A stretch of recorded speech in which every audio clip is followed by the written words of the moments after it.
그러면 LG에 입사하시려고 특별히 노력을 하셨거나 그랬던 점 있으시면. 정말 빡셌고요.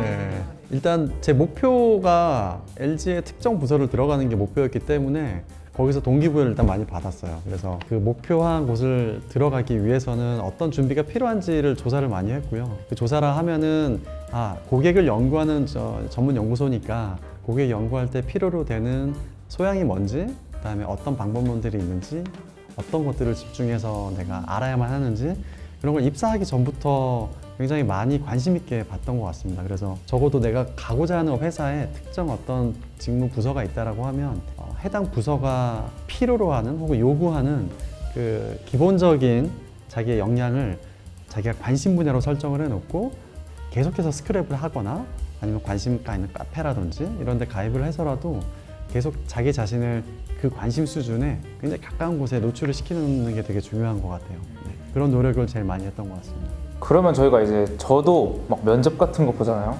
이제 그러면 막 많은 학생들이 막 심장 떨리고 막 기대했던 것보다 못하고 그런 경우가 많은데, 그럼 혹시 책임자분도 LG 면접 볼 때 심정이 어떠셨는지 궁금합니다. 근데 사투리를 좀 쓰시네요. 사투리 쓰나요? 네. 못하고 이렇게 얘기하셔가지고. 막 기대했던 것보다 못하고. 네, 일단 면접을 저는 LG 입사할 때 면접을 3차례 봤고요. 첫 번째 이제 그 해당 조직의 조직장 면접, 두 번째가 그 조직의 임원 면접, 그다음에 조직의 책임 실무자들의 그룹 면접, 3가지 유형을 봤는데 첫 번째 조직장 면접을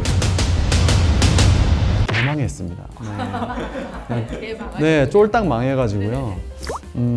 그 회사가 그 우면동이라고 양재동 저 끝 과천 부근에 있는데 거기서부터 강남역까지 한 6km 구간을 걸어가면서 담배를 한 갑 정도 태웠던 기억이 나요. 이게 왜 그랬냐면 내가 준비는 한다고 했는데 정작 나한테 질문하는 면접 질문들은 굉장히 나를 난처하게만 하려는 의도적인 질문밖에 없었어요. 지나고 나니까 이 난처한 상황의 질문들을 물어보는 이유가 있거든요. 그게 내가 어떻게 하면 이 문제 상황들을 잘 헤쳐나가는지를 보고자 하는 그 면접관의 의도가 사실 담겨 있는데 사실 들었을 때는 굉장히 인격을 약간 테스트한다는 느낌도 받기도 하고 그럴 정도로 좀 난처한 질문들을 많이 해서 제 자신에게 실망하는 바람에 나와가지고 망쳤구나, 나는 여기 못 들어가겠다. 네, 그랬는데 임원 면접을 오라고 하는 순간 진짜 열심히 준비를 해갔습니다. 네, 그 다음부터는 망하면 안 되니까. 그럼 두 번째, 세 번째는 다? 네, 두 번째는 이제 임원 면접이었는데 사실 그때가 제일 떨렸던 것 같아요. 임원께서 워낙 이제 훌륭한 인물이라는 걸 제가 미리도 알고 있었고 질문도 굉장히 냉철하셨고 그랬는데 저는 굉장히 인간적으로 답을 했던 기억이 나요. 그래서 굉장히 나라는 사람의 진정성을 좀 더 어필하는 업무적인 역량 이런 걸 떠나서 이제 그러면서 조금 잘 통과를 했다. 내가 면접 끝나고 나면 기분 들잖아요. 내가 이거 찢었다 면접. 그러면 이제 좀 기분 좋거든요. 근데 그러지 않았을 때 굉장히 자괴감이 크죠. 그러다 마지막 그룹 면접 때는 솔직히 잃을 게 없었어요. 여기 아니면 다른 데 가지 뭐 이런 정도의 약간 좀 저 자신에 대한 쿨함, 약간 자신감을 가지고 그룹 면접에 임했는데 여기는 고객을 연구하는 데인데 고객이 어떤 행동을 하던 어떤 모습에 있건 이 사람이 어떤 니즈가 있는지를 알아야 된다 이러는 거예요. 그래서 여기 앉아있는 면접관들이 어떤 사람인지 한마디로 표현을 해봐라 그렇게 얘기를 하시더라고요. 진짜 가감 없이 한 명씩 한마디로 딱딱 잘라서 표현을 해드렸죠. 근데 그게 그분들이 듣기에 굉장히 좀 박장대소 할 만큼 서로 간의 통쾌함을 느껴가는 모습을 제가 봤거든요. 딱 맞췄다 막 이런 느낌도 받으셨던 모양이에요. 그래서 면접에 다행히 통과하지 않았나 라고 생각합니다. 축하드립니다. 그리고 12년 전 얘기를 지금 하고 있었습니다. 네. 그럼 혹시 실례가 안 된다면 지금 연봉 만족하시나요? 좀 실례되는 질문 같고요. 제 생각에는 자기 연봉을 만족하는 사람은 아무도 없을 것 같아요. 네, 본질적으로 경제적인 자유를 어느 정도 줄 수 있는 기준이 각자 다를 테니까 내 연봉에 내가 만족한다? 없을 것 같고요. 솔직히 말씀드리면 아직 부족한 거 아닌가, 좀 더 올려줘야 되는 거 아닌가? 이기를 위해서 사장님께도 어필. 네. 사장님 연봉 조금만 더 올려주시면 제가 대출금이 너무 많습니다.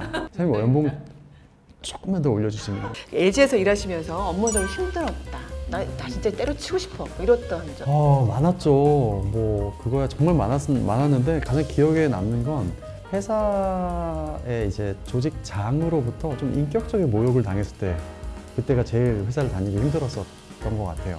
그 회사의 그 인격적인 모욕이란 게 가령 학력이라든지 업무의 어떤 성과 이런 걸 챌린지를 하는데 합리적이지 못한 이유로 챌린지를 할 때는 정말 여기서 더 일하지 못하겠다 이런 생각을 든 경우도 있었고, 그 다음 제일 힘든 거는 사실 혼자서 할 수 있는 업무라는 게 없어요.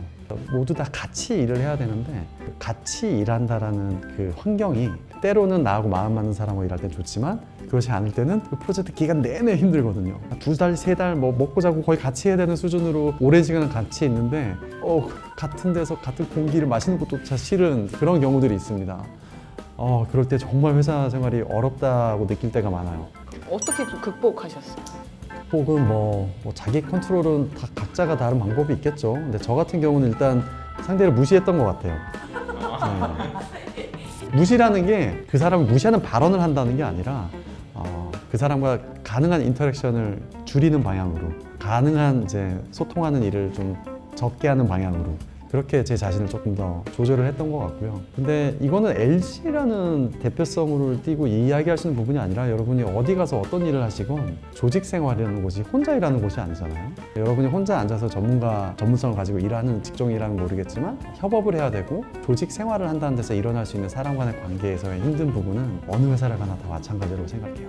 우리 이제 마지막 할까요 이제? 재밌는 질문 좀 주세요. 끝났어요, 책임님. 다음에는 좀 이렇게 비어 속어 좀 써가면서 질문 좀 달아주시면. 우리나라에 많은 준비생들이 있는데 그런 청년들한테 마지막으로 한마디. 사실 그 지금 하고 싶은 일을 내가 꼭 취업을 해야지만 할 수 있다고 좀 생각을 하다 보니 취준생의 입장에 있는 혹은 대학생 여러분들이 많은 이제 고통을 겪고 계신 걸로 알고 있어요. 근데 본인이 하고 있는 일이 어떤 반복된 형태의 생활 습관을 갖게 되면 사람이 이 생각하는 대로 살지 않고 사는 대로 생각하게 되거든요.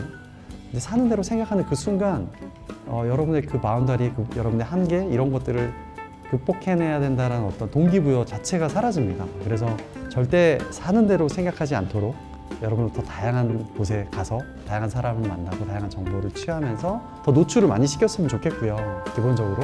그 다음에 제일 중요한 건 그 생각과 두 번째가 실행인 것 같아요. 죽이 되든 밥이 되든 해보세요. 실패하면 어때요? 지금 실패 안 하면 나중에 실패해야 되거든요. 그러면 충격과 임팩트가 훨씬 더 크게 다가올 거예요. 그래서 더 많은 기회를 누리고 더 많은 실패를 해보는 게 지금 여러분이 할 수 있는 가장 훌륭한 역량이 될 수 있는 지름길인 것 같습니다.